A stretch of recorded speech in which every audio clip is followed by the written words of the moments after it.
बिहार के भागलपुर में टूट गया करोड़ों का तटबंध। सैकड़ों परिवार का हाल बेहाल, पलायन को विवश है लोग, मचा हाहाकार। सैकड़ों परिवारों के ऊपर आफत के बादल मंडराने लगे। भागलपुर जिले के नवगछिया अनुमंडल अंतर्गत गोपालपुर बिनतोली रिंग बांध ध्वस्त। बिहार और बाढ़ का पुराना नाता है और इन दोनों के बीच अब नया अध्याय भ्रष्टाचार का जुड़ गया है। जिसके ऊपर जिंदगी बचाने की जिम्मेदारी होती है, वह प्राकृतिक आपदा में खुद की जेब भरने का सुनहरा अवसर तलाश लेते हैं, जिसका परिणाम भयावह मंजर होता है। और इसका ही उदाहरण भागलपुर के गोपालपुर में देखने को मिला। यहाँ 44 करोड़ की लागत से बना रिंग बांध पल भर में गंगा में समा गया, जिससे सैकड़ों परिवारों के ऊपर आफत के बादल मंडराने लगे। चारों ओर तबाही का मंजर दिखने लगा। इलाका पानी पानी हो गया। जब तक लोग संभल पाते, गंगा नदी कई गांव में फैल चुकी है। आश्चर्य की बात यह है कि बाढ़ से पहले इसकी मरम्मत में 15 करोड़ रुपए खर्च किए गए, जो पानी के साथ ही बह गया। भागलपुर जिले के नवगछिया अनुमंडल अंतर्गत गोपालपुर बिंदटोली रिंग बांध ध्वस्त होने के बाद स्थिति भयावह है। सैकड़ों परिवारों का हाल बेहाल हो गया है। आधी आबादी से पलायन कर लिया तो आधे रत जगह कर रहे हैं। लगभग 200 मीटर से अधिक बांध का हिस्सा टूट जाने से दर्जन भर से अधिक गांव में पानी घुस गया है। चारों ओर तबाही का मंजर नजर आ रहा है। गांव के गांव जलमग्न हो गए हैं। बांध ध्वस्त होने के बाद नाव से कटाव स्थल पर भारत अपडेट की टीम पहुंची।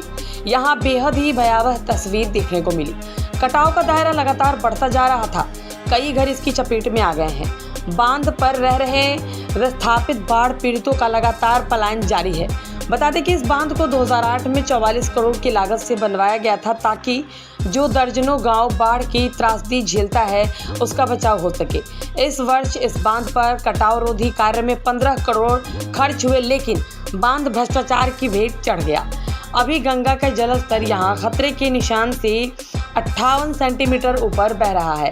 आज जलस्तर थोड़ा घटा जरूर है, लेकिन अगले 48 घंटे में फिर जलस्तर बढ़ने की आशंका जताई गई है। लगातार जिलाधिकारी स्थिति का जायजा ले रहे हैं। दर्जन भर एसडीआरएफ की टीम और एनडीआरएफ की टीम को गंगा नदी में रेस्क्यू के लिए लगाया गया है। गांव को पूरी तरह से खाली करवाया जा रहा है। वहीं बांध पर बसे लोगों को भी जल्द से जल्द बांध खाली करने का निर्देश दे दिया गया है। आज रात तक पूरी तरह बांध खाली करवाने का निर्देश दिया गया है। जिलाधिकारी ने अधीनस्थ अधिकारियों के साथ एसडीआरएफ की बोट से बांध की स्थिति और जलमग्न हुए गांव का जायजा लिया है। साथ ही बांध पर रीस्टोरेशन कार्य कराने का निर्देश दिया है। नवल किशोर चौधरी, डीएम भागलपुर। हालांकि इस संबंध के बांध के ध्वस्त होने के बाद कई सवाल खड़े हो रहे हैं। आखिरकार 44 करोड़ की लागत से बना रिंग बांध गंगा का घटता जलस्तर तक क्यों नहीं झेल पाया? 15 करोड़ मरम्मती पर खर्च हुआ, वह इतनी आसानी से कैसे बह गया? कई गांव में पानी फैला, आम जनजीवन अस्त व्यस्त हुआ। इसका जिम्मेवार कौन है? दर्जनों मकान ध्वस्त हुए, उसकी भरपाई कौन करेगा? बांध का बड़ा हिस्सा ध्वस्त हुआ, क्या लापरवाह अफसर और इंजीनियर पर कार्रवाई होगी? अगर यह बंद रात के वक्त ध्वस्त होता, हाँ, तो जान माल का बड़ा नुकसान होने की आशंका थी। उसका जिम्मेदार कौन होता? और आखिर कब तक इस रिंग बांध का दोबारा से ठोस तरीके से निर्माण कराया जाएगा? आपको अवगत करा दें कि हमारा 8वां और 7वें और 8वां जो हमारा स्पर है, जो गोपालपुर हमारे ब्लॉक में है, यहाँ पे तटबंध टूटा है और जिससे कि कुछ लोग प्रभावित हुए हैं। खास करके एक गांव है हमारा बुद्धूचक, वो प्रभावित हुआ है। पानी का स्प्रेड थोड़ा हुआ है, लेकिन जनजीवन अन्य जगहों पे सामान्य है और यहाँ के लोगों को हमने शिफ्ट किया है। उतना ही नहीं कि लोगों को यदि घर के सामान की शिफ्ट करने की ज़रूरत है, उसके लिए भी हमने 9 से अधिक बड़ी नाव लगाया है। साथ ही हमारे पास एसडीआरएफ और एनडीआरएफ की टीम के करीब 12 बोट अभी कार्यरत हैं, आप लोग देख रहे होंगे। तो ये सारी चीज़ें लोगों के लिए है।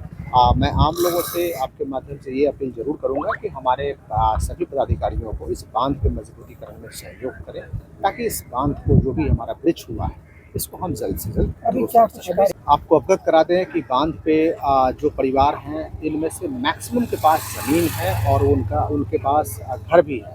और हम लोगों ने भी 63 परिवार को ज़मीन बंदोबस्त किया हुआ है और कुछ का और पाइपलाइन में कर देंगे। ये ज़मीन की बंदोबस्ती करीब 5 माह से अधिक पूर्व जो है हो चुकी है और लोग अभी तक शिफ्ट नहीं किए हैं, ये चिंताजनक है। दूसरा कि हमने अपने तंत्र से पता लगाया तो सबके पास अपनी-अपनी ज़मीन भी है। ये जस्ट यहाँ पे गुहाल के रूप में कुछ झोपड़ी यहाँ बनाए हैं। आप देख रहे हैं कोई पक्का कंस्ट्रक्शन नहीं है, सारी झोपड़ियाँ हैं और लोगों से हमने आग्रह भी किया है, लोग शिफ्ट भी करेंगे और हमें कार्य करने के लिए जितना स्प्रेड तक इसे चौड़ा करने की ज़रूरत पड़ेगी, बांध को हम लोग चौड़ा करेंगे और राहत शिविर हम लोगों ने 2 राहत शिविर का संचालन अभी तक हम लोग कर रहे हैं, जो लोग शिफ्ट हुए हैं। लेकिन इसके अतिरिक्त भी यदि हमें ज़रूरत पड़ेगी तो हम उस राहत शिविर करेंगे। एक जगह कम्युनिटी किचन का डिमांड हुआ है, हमने एसडीओ को निर्देश दिया है कि तुरंत कम्युनिटी किचन स्टार्ट करना है और अभी हम लोग को भोजन कराएंगे। सर, पशुओं के लिए कुछ चारे का व्यवस्था है नहीं सर? हाँ, बिल्कुल, आपको मैं अपडेट करना चाह रहा हूँ कि जितने भी पशु जो आसपास में थे उनको ऊँचे स्थान पे लोग ले गए हैं। पशु चारा का वितरण भी हो चुका है। पशु चारा का वितरण एक पशु के लिए हम 3 दिनों का किए हैं, जो थाना से कल भी वितरण हुआ है, थाना के पास ही रखा गया है, आज भी हुआ है। इसके अलावा पशु चिकित्सा का चलंत दल भी हमने स्थापित किया है। साथ ही मानव चिकित्सा के लिए जो हमारे कैंप है वहाँ भी दल है और उसका भी चलंत दल हम लोगों ने विकसित किया हुआ है। नावों की संख्या भी लोगों को राहत के लिए बड़ी नाव 9 है और 12 जो है हमारे ये बोट्स हैं। इसके अतिरिक्त भी हमने अपने अधिकारियों को कहा है कि लोगों को सामान खाली करने की ज़रूरत है, उसमें भी लोगों को भी मूव करना पड़ेगा तो उसमें भी सहयोग करें ताकि नाव से लोग मूव करें। वैसे मैं आपको अवगत करा दूं कि यहाँ जितने परिवार आ रहे हैं सबके पास एक-एक नाव यहाँ है। इसके अतिरिक्त भी कोई आवश्यकता होगी तो हम लोग